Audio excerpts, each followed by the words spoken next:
As cidades dos levitas.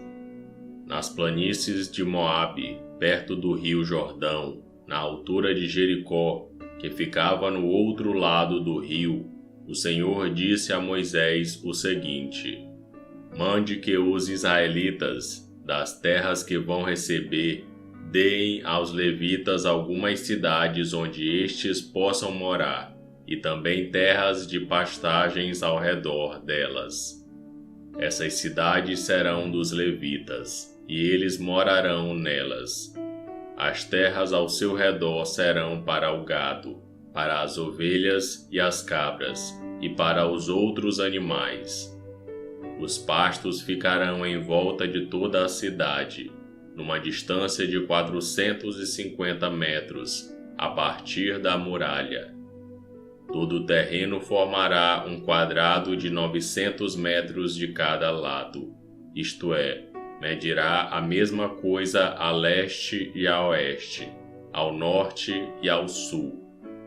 A cidade ficará no meio, e os pastos ficarão em volta.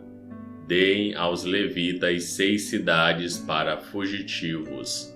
Se um homem, sem querer ou por engano, matar alguém, poderá fugir para uma dessas cidades.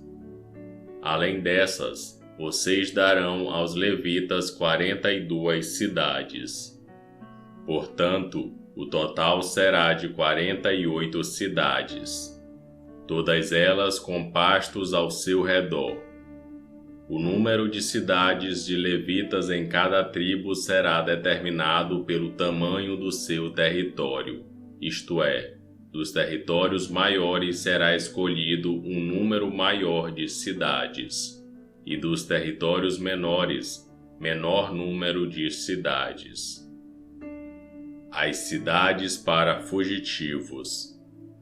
O Senhor Deus mandou que Moisés dissesse ao povo de Israel o seguinte: Quando vocês atravessarem o rio Jordão para entrar em Canaã, deverão escolher algumas cidades para fugitivos, onde poderá ficar morando qualquer homem que, sem querer ou por engano, tenha matado alguém.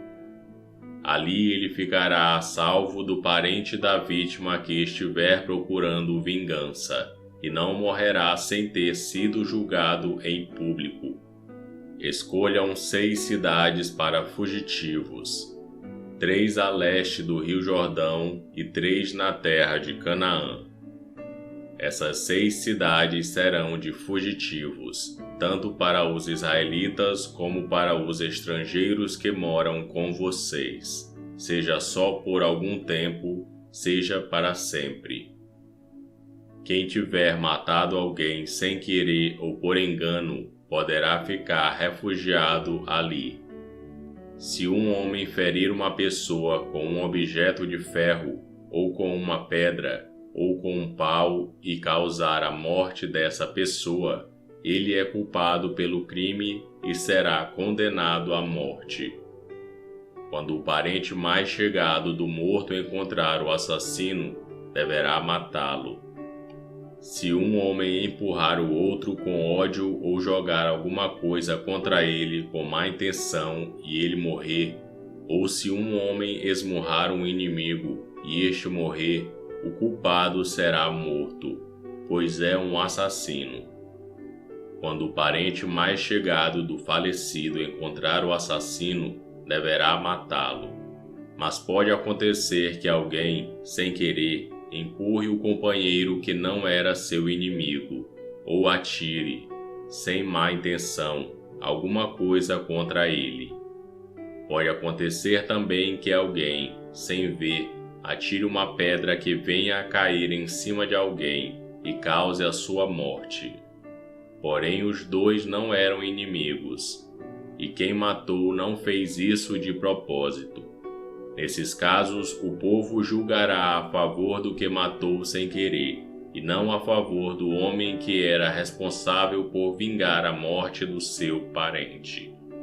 O povo deverá proteger o homem que matou sem querer, não deixando que ele seja morto pelo parente do homem que morreu.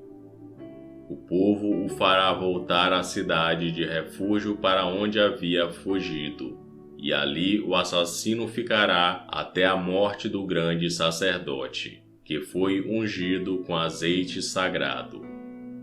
Mas, se em qualquer tempo o homem que matou alguém sair da cidade de refúgio para onde havia fugido, e o responsável por vingar a morte do seu parente o encontrar, poderá matá-lo, e não será culpado por essa morte. O homem que matou alguém deverá ficar na sua cidade de refúgio até a morte do grande sacerdote, mas depois poderá voltar para sua casa. Essas ordens serão uma lei para vocês e os seus descendentes, em todos os lugares onde vocês morarem. Quem matar uma pessoa será condenado à morte, conforme o que 2 ou mais testemunhas disserem. Uma testemunha só não basta para condenar alguém à morte. A vida de um criminoso condenado à morte não pode ser comprada com dinheiro. Ele será morto. Também não aceitem dinheiro para libertar aquele que tiver fugido para uma cidade de refúgio e que quiser voltar para sua terra antes da morte do grande sacerdote. Portanto, não profanem com crimes de sangue a terra onde vocês vivem, pois os assassinos profanam o país. E a única maneira de se fazer a cerimônia de purificação da terra onde alguém foi morto é pela morte do assassino.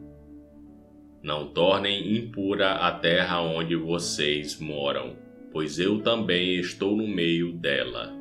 Eu, o Senhor, vivo no meio dos israelitas. E esse foi Números capítulo 35. Curta o vídeo e inscreva-se no canal para você ouvir todos os dias um capítulo da Bíblia. Que Deus te abençoe.